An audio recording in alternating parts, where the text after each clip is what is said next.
N24 Kannada ನ್ಯೂಸ್ಗೆ ಸ್ವಾಗತ. ಬೆಳಗಾವಿ ಚೋರ್ಲಾ ಗೋವಾ ರಸ್ತೆ ನಿರ್ಮಾಣ ಮಾಡಬೇಕು ಎಂಬುದು ಅನೇಕ ದಿನಗಳ ಬೇಡಿಕೆಯಾಗಿತ್ತು. ಆ ನಿಟ್ಟಿನಲ್ಲಿ 43.35 ಕಿಲೋಮೀಟರ್ ರಸ್ತೆ ಚರಂಡಿ ಸೇತುವೆ ನಿರ್ಮಾಣ ಕಾಮಗಾರಿಯನ್ನು ಕೈಗೆತ್ತಿಕೊಳ್ಳಲಾಗಿದ್ದು 11 ತಿಂಗಳ ಅವಧಿಯಲ್ಲಿ ಪೂರ್ಣಗೊಳ್ಳಲಿದೆ ಅಂತ ಲೋಕೋಪಯೋಗಿ ಹಾಗೂ ಜಿಲ್ಲಾ ಉಸ್ತುವಾರಿ ಸಚಿವ ಸತೀಶ್ ಜಾರಕಿಹೊಳಿ ಹೇಳಿದ್ದಾರೆ. ಖಾನಾಪುರ ತಾಲೂಕಿನ ಕಣಕುಂಬಿಯಲ್ಲಿ ಶನಿವಾರ ಬೆಳಗಾವಿ ಚೋರ್ಲಾ ಗೋವಾ ಗಡಿಯವರೆಗಿನ ರಾಜ್ಯ ಹೆದ್ದಾರಿ 748 ದುರಸ್ತಿ ಕಾಮಗಾರಿಗೆ ಚಾಲನೆ ನೀಡಿ ಅವರು ಮಾತನಾಡಿದರು. ಕರ್ನಾಟಕ ಗೋವಾ ಎರಡು ರಾಜ್ಯಗಳ ಮುಖ್ಯ ಹೆದ್ದಾರಿ ಇದಾಗಿದ್ದು ರಸ್ತೆ ಸುಧಾರಣೆಯಿಂದ ಪ್ರಯಾಣಿಕರಿಗೆ ಸಾಕಷ್ಟು ಅನುಕೂಲವಾಗಲಿದೆ. ಹೊಸ ರಸ್ತೆ ನಿರ್ಮಾಣದ ಜೊತೆಗೆ 10 ರಿಂದ 12 ಕಿಲೋಮೀಟರ್ ರಸ್ತೆ ದುರಸ್ತಿ ಕಾಮಗಾರಿ ಕೂಡ ಕೈಗೆತ್ತಿಕೊಳ್ಳಲಾಗಿದೆ. ರಸ್ತೆ ಹಾಳಾಗದಂತೆ ರಸ್ತೆ ಬದಿಯಲ್ಲಿ ಚರಂಡಿ ನಿರ್ಮಾಣ ಮಾಡಲಾಗಿದೆ. ಕೇಂದ್ರ ಸಚಿವ ನಿತಿನ್ ಗಡ್ಕರಿ ಅವರೊಂದಿಗೆ ಈಗಾಗಲೇ ಚರ್ಚೆ ಮಾಡಲಾಗಿದೆ. ರಾಜ್ಯದಲ್ಲಿ ಅತಿ ವೇಗವಾಗಿ ರಾಷ್ಟ್ರೀಯ ಹೆದ್ದಾರಿ ರಸ್ತೆಗಳ ನಿರ್ಮಾಣ ಕಾಮಗಾರಿಗಳು ಪ್ರಗತಿಯಲ್ಲಿ ಇದೆ. ಅರಣ್ಯ ಇಲಾಖೆ ಸ್ಥಳ ಇರೋದ್ರಿಂದ ರಸ್ತೆ ಅಗಲೀಕರಣ ಸಾಧ್ಯವಿಲ್ಲ ಅಂತ ಹೇಳಿದರು. ಗೋಕಾಕ್ ಫಾಲ್ಸ್ ಪ್ರವಾಸಿ ತಾಣವಾಗಿ ಮಾರ್ಪಾಡು ಮಾಡಲು ಹಾಗೂ ಬೆಳಗಾವಿ ನಗರದಲ್ಲಿ ಫ್ಲೈಓವರ್ ನಿರ್ಮಾಣಕ್ಕೆ ಯೋಜನೆ ರೂಪಿಸಲಾಗಿದೆ. ಇದರಿಂದ ನಗರದಲ್ಲಿ ಸಂಚಾರ ದಟ್ಟಣೆ ಕಡಿಮೆಯಾಗಲಿದೆ ಎಂದರು.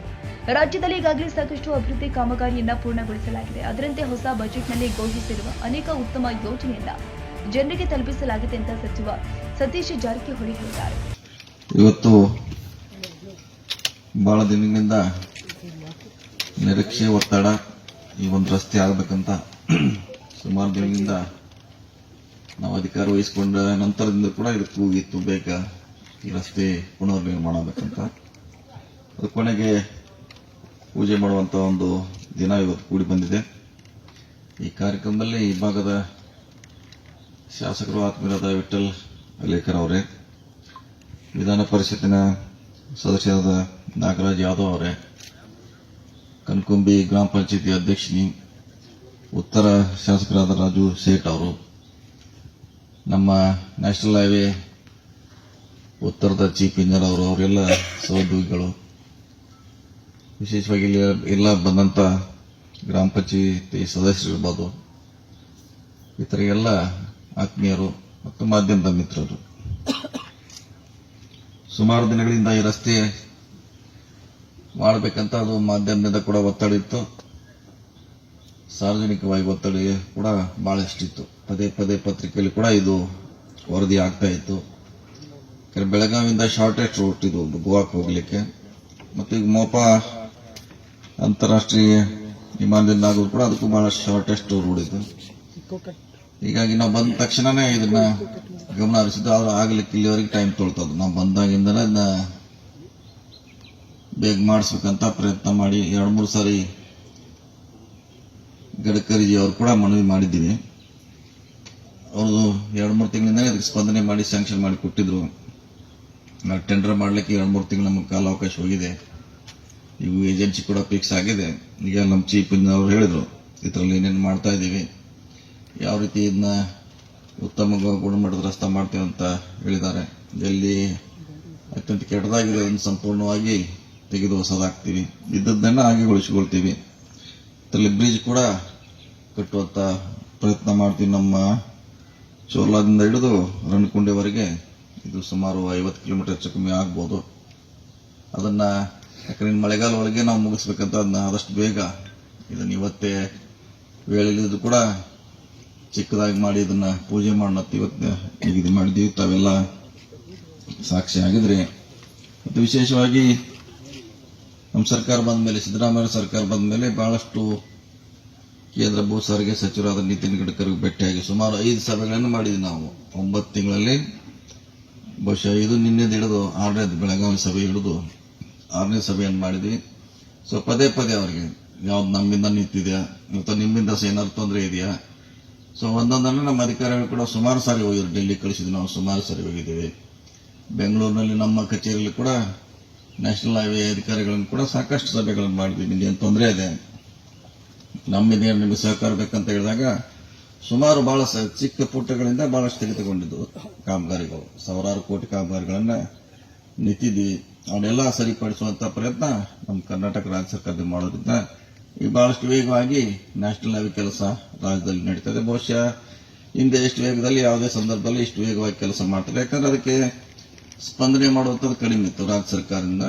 ಈಗ ನಾವು ಚಿಕ್ಕ ಕೆಲಸ ಇದ್ರು ಕೂಡ ಅದಕ್ಕೆ ಅಧಿಕಾರಿಗಳನ್ನ ಹೊಣೆಗಾರ ಮಾಡ್ತೀವಿ, ನೀವು ಎಷ್ಟು ದಿವಸಗಳಲ್ಲಿ ಮಾಡಲೇಬೇಕಂತ ಅವ್ರಿಗೆ ಗುರಿಯನ್ನು ಕೊಟ್ಟಿದ್ದೀವಿ. ಅವ್ರು ಸುಮಾರು ಎಲ್ಲ ಕಡೆ ಮಾಡಿದ್ದಾರೆ. ವಿಶೇಷವಾಗಿ ಈ ಕೆಲಸ ತ್ವರಿತ ಆಗಬೇಕು, ಬೇಗ ಆಗಬೇಕಂತ ಮೊದಲು ಒಂದೇ ಇತ್ತು ನಮಗೆ ನ್ಯಾಷನಲ್ ಹೈವೇ ಚೀಫ್ ಇಂಜಿನಿಯರ್ ನಮ್ಮ ಸ್ಟೇಟ್ಗೆ ಸಂಬಂಧಪಟ್ಟಂತೆ ಬೆಂಗಳೂರಲ್ಲಿ. ಈಗ ಉತ್ತರ ದಕ್ಷಿಣ ಮಾಡಿದ್ವಿ. ತಮಗೆಲ್ಲ ಗೊತ್ತಿದ್ದಂತೆ ಬೆಳಗಾವಿ ಸುವರ್ಣಸೌಧದಲ್ಲಿ ಒಂದು ಕಚೇರಿಯನ್ನು ಮಾಡಿದ್ದೀವಿ. ಚೀಫ್ ಇಂಜಿನಿಯರ್ ಕೂಡ ಈಗಾಗಲೇ ನಾವು ನೇಮಿಸಿದ್ದೀವಿ. ಸುಮಾರು ಇವರ ವ್ಯಾಪ್ತಿಗೆ 2,000 ಕಿಲೋಮೀಟರ್ ಇವ್ರಿಗೆ ಬರ್ತೈತಿ, ಇನ್ನು 2,000 ಕಿಲೋಮೀಟರ್ ಸೌತ್ ಮಾರ್ಗ ಬರ್ತೈತಿ. ಯಾಕಂದ್ರೆ ಬೆಂಗಳೂರಿನಿಂದ ಕೂತು ಬೀದರ್ದಲ್ಲಿ ಬೆಳಗಾವಿಯಲ್ಲಿ ನೋಡಿ ಬಹಳ ಕಷ್ಟ ಇತ್ತು. ಹೀಗಾಗಿ ಈಗ ಇನ್ನೊಬ್ಬರು ಚೀಫ್ ಇಂಜಿನಿಯರ್ ಸುಮಾರು 30 ಜನ ಸ್ಟಾಫ್ ಇದೆ ನಮ್ಮ ಮುಖ್ಯ ಕಚೇರಿ ಚೀಫ್ ಇಂಜಿನಿಯರ್ ಕಚೇರಿಯಲ್ಲಿ. ಸೊ ಹೀಗಾಗಿ ಅವ್ರು ನೋಡ್ಲಿಕ್ಕೆ ಮಾನಿಟರ್ ಮಾಡಲಿಕ್ಕೆ ಬಹಳಷ್ಟು ಅನುಕೂಲ ಆಗುತ್ತೆ. ವೇಗವಾಗಿ ನಮ್ಮ ವಿಶೇಷವಾಗಿ ಸಮಸ್ಯೆ ಇರೋದು ಶಿಫ್ಟಿಂಗ್, ಪೋಲ್ ಶಿಫ್ಟಿಂಗ್ ಇರ್ಬೋದು, ಯುಟಿಲಿಟಿ ಶಿಫ್ಟಿಂಗ್ ಇರ್ಬೋದು, ಮುಖ್ಯವಾಗಿ ಭೂಮಿ ಅಕ್ವಿಷನ್ ಮಾಡೋದು ಬಹಳ ದೊಡ್ಡ ಸಮಸ್ಯೆ. ಸೊ ಹೀಗಾಗಿ ಅವ್ರು ನೋಡ್ಲಿಕ್ಕೆ ಒಬ್ಬರ ಚೀಫ್ ಇಂಜಿನಿಯರ್ ಬಂದಿದ್ದಾರೆ. ಸೊ ಹೀಗಾಗಿ ನಮಗೆ ಬಹಳಷ್ಟು ವೇಗವಾಗಿ ಕೆಲಸ ಆಗುತ್ತೆ. ಗಡ್ಕರಿ ಅವರು ಹೇಳಿದ್ದಾರೆ, ನಮಗೆ ಇವನು ಮುಗಿಸಿ ಇದ್ದದ ಕೆಲಸ ಇನ್ನೂ ಬೇಕಾದ್ರೆ ನಿಮಗೆ ಸಾಕಷ್ಟು ಕೆಲಸ ಕೊಡ್ತೀವಿ ಅಂತ ಕೂಡ ನಮಗೆ ಭರವಸೆ ಕೊಟ್ಟಿದ್ದಾರೆ. ಆ ಹಿನ್ನೆಲೆಯಲ್ಲಿ ನಮ್ಮ ಸ್ಟೇಟ್ PWD ಕೇಂದ್ರ PWD ಏನು ನೆರವು ಬೇಕಂತ ಪ್ರಯತ್ನ ನಮ್ಮ ಇಲಾಖೆಯಿಂದ ಆಗ್ತದೆ. ಹೀಗಾಗಿ ಬಹಳಷ್ಟು ಕೆಲಸ ಈಗಾಗಲೇ ಶರವೇಗದಲ್ಲಿ ನಡೀತಾ ಇದೆ. ಸೊ ಇನ್ನು ಬಹಳಷ್ಟು ಕೇಂದ್ರದ ಯೋಜನೆಗಳು ಬರಲ್ಲ ಅನ್ನೋದು ಕೂಡ ನಿಟ್ಟಿನಲ್ಲಿ ಮಾತುಕತೆ ಪ್ರಾರಂಭ ಆಗಿದೆ. ಈ ಸಲ ನಾವು ಬಜೆಟ್ನಲ್ಲಿ ಘೋಷಣೆ ಮಾಡಿದ್ದೀವಿ, ಮಂಗಳೂರಿನಿಂದ ಬೆಂಗಳೂರಿಗೆ ಟೋಟಲಿ ಹೊಸದಾಗಿ ಮತ್ತೊಂದು ರಾಜ್ಯ ಹೆದ್ದಾರಿ ಬರ್ತಾ ಇದೆ. ಸೊ ಹೀಗಾಗಿ ಇನ್ನೂ ಹಲವಾರು ಯೋಜನೆಗಳನ್ನ ಕೇಂದ್ರದಿಂದ ನಾವು ನಿರೀಕ್ಷೆ ಮಾಡ್ತಿದ್ವಿ. ಗೋಕಾಕ್ ಫಾಲ್ಸ್ ಕೂಡ ಅವರೊಂದು ಸ್ಕೀಮ್ ಇದೆ, ಟೂರಿಸಂ ಸ್ಪಾಟ್ ಡೆವಲಪ್ಮೆಂಟ್ ಮಾಡಲಿಕ್ಕೆ. ಅದನ್ನು ಕೂಡ ಸುಮಾರು ಹಣವನ್ನು ಕೊಡ್ತೀವಿ ಅಂತ ಕೂಡ ಭರವಸೆಯನ್ನ ನೀಡಿದ್ದಾರೆ. ಮತ್ತೆ ನಿಮ್ಗೆ ಗೊತ್ತಿದ್ದಂತೆ 10 ವರ್ಷಗಳಿಂದ ನಾವು ಬೆಳಗಾವಿಯಲ್ಲಿ ಫ್ಲೈಓವರ್ ಆಗಬೇಕಂತ ಹಿಂದೆ ಪ್ರಯತ್ನ ಮಾಡಿದ್ವಿ. ಒಂದು ಸ್ಮಾರ್ಟ್ ಸಿಟಿಯಲ್ಲಿ ತಗೊಳ್ಳಿಕ್ಕೆ ಕೂಡ ಪ್ರಯತ್ನ ಮಾಡಿದ್ವಿ. ಆದರೆ ತಾಂತ್ರಿಕ ಕಾರಣದಿಂದ ಅದು ಸಾಧ್ಯ ಆಗಿಲ್ಲ. ಗಡ್ಕರಿ ಅವರಿಗೆ ನಾವು ಬಂದ 9 ತಿಂಗಳಿಂದ ಕೂಡ ಅದ್ರ ಬಗ್ಗೆ ಒತ್ತಡ ಆಗ್ತಾ ಇದೀವಿ. ನಾವು ನಮಗೆ ಒಂದ್ಸಾರಿ ಡೆವಲಪ್ಮೆಂಟ್ ಅಲ್ಲಿ ಒಂದು ಮಾಡಿಕೊಡಿ ಅಂತ ಬೇರೆ ಬೇರೆ ಕಾರಣಗಳಿಂದ ವಿಳಂಬ ಆಗಿತ್ತು. ಮೊನ್ನೆ ಕೊನೆಗೆ ನಿಮ್ಮ ಸಮ್ಮುಖದಲ್ಲಿ ಘೋಷಣೆ ಮಾಡಿದರೆ ಈ ಕೆಲಸವನ್ನು 450 ಕೋಟಿ ರೂಪಾಯಿ ಕೆಲಸದ ಸುಮಾರು 5 ಕಿಲೋಮೀಟರ್ ಉದ್ದದ ಫ್ಲೈಓವರ್ ಅನ್ನ ಎಲಿವೇಟೆಡ್ ಕಾರಿಡಾರ್ನ ತೆಗೆದುಕೊಂಡು ಹೇಳಿದ್ದಾರೆ. ಇದಾಗೋದ್ರಿಂದ ಬಹಳಷ್ಟು ಸಂಚಾರ ಸುಗಮ ಆಗತ್ತದೆ. ದಟ್ಟಣೆ ಕೂಡ ಬೆಳಗಾವಿ ನಗರಕ್ಕೆ ಕಡಿಮೆ ಆಗ್ತದೆ. ಮತ್ತು ಯಡಿಯೂರಪ್ಪ ಮಾರ್ಗದಿಂದ ಮಚ್ಚೆವರೆಗೆ ಬಹುಶಃ ಗೋವಾ ರೋಡ್ಗೆ ಅದೊಂದು ಕೆಲಸ ಕೂಡ ಸ್ಥಗಿತ ಆಗಿದೆ. ಅದನ್ನು ಕೂಡ ಆದಷ್ಟು ಬೇಗ ಪ್ರಾರಂಭ ಮಾಡಿ ಬರುವ ಮಳೆಗಾಲದಲ್ಲಿ ಪ್ರಾರಂಭ ಮಾಡಬೇಕಂತ ಒಂದು ಚಿಂತನೆ ಇದೆ. ಅದನ್ನು ಕೂಡ ಮಾಡುವಂತ ಪ್ರಯತ್ನವನ್ನ ಮಾಡ್ತಾ ಇದೀವಿ. ಅದರ ಜೊತೆಗೆ ನಮ್ಮ ಇಲಾಖೆಯಿಂದ ಕರ್ನಾಟಕದಲ್ಲಿ ಸಾಕಷ್ಟು ಅಭಿವೃದ್ಧಿ ಕಾಮಗಾರಿಗಳನ್ನು ಹಿಂದಿನ 9 ತಿಂಗಳಲ್ಲಿ ಮಾಡಿದ್ವಿ. ಈ ತಿಂಗಳ ಇನ್ನು ಏಪ್ರಿಲ್ 1ರಿಂದ ಹೊಸ ಬಜೆಟ್ನಲ್ಲಿ ಕೂಡ ಸಾಕಷ್ಟು ಒಳ್ಳೆಯ ರಸ್ತೆ ಮಾಡಲಿಕ್ಕೆ. ಈ ವೇಳೆ ಖಾನಾಪುರ ಶಾಸಕ ವಿಠಲ್ ಹಲ್ಗೇಕರ್ ಅವರು ಮಾತನಾಡಿ, ಈಗಿರುವ ರಸ್ತೆ ಮಳೆಗಾಲದಲ್ಲಿ ಬಹಳಷ್ಟು ಹಾಳಾಗ್ತಾ ಇದೆ. ಬೆಳಗಾವಿಯಿಂದ ಗೋವಾವರೆಗೆ ಸಂಚರಿಸುವ ರಸ್ತೆಯಲ್ಲಿ ಚೋರ್ಲಾ ಮಾರ್ಗ ರಸ್ತೆ ಕೂಡ ಮುಖ್ಯ ರಸ್ತೆಯಾಗಿದೆ. ಆದ್ದರಿಂದ ಪ್ರಯಾಣಿಕರು ಹಾಗೂ ಸ್ಥಳೀಯರಿಗೆ ಅನುಕೂಲವಾಗುವ ನಿಟ್ಟಿನಲ್ಲಿ ರಸ್ತೆ ನಿರ್ಮಾಣ ಕಾಮಗಾರಿ ಕೈಗೊಳ್ಳಲಾಗಿದೆ ಎಂದರು. ಇದಕ್ಕೂ ಮುಂಚೆ ಜಿಲ್ಲಾ ಉಸ್ತುವಾರಿ ಸಚಿವ ಸತೀಶ್ ಜಾರಕಿಹೊಳಿ, ಖಾನಾಪುರ ಶಾಸಕ ವಿಠಲ್ ಹಲ್ಗೇಕರ್, ವಿಧಾನ ಪರಿಷತ್ ಸದಸ್ಯ ನಾಗರಾಜ್ ಯಾದವ್ ಅವರು ಬೆಳಗಾವಿ ಚೋರ್ಲಾ ಗೋವಾ ರಸ್ತೆ ಕಾಮಗಾರಿಯ ಭೂಮಿ ಪೂಜೆ ನೆರವೇರಿಸುವ ಮೂಲಕ ಕಾಮಗಾರಿಗೆ ಚಾಲನೆ ಕೊಟ್ಟಿದ್ದಾರೆ.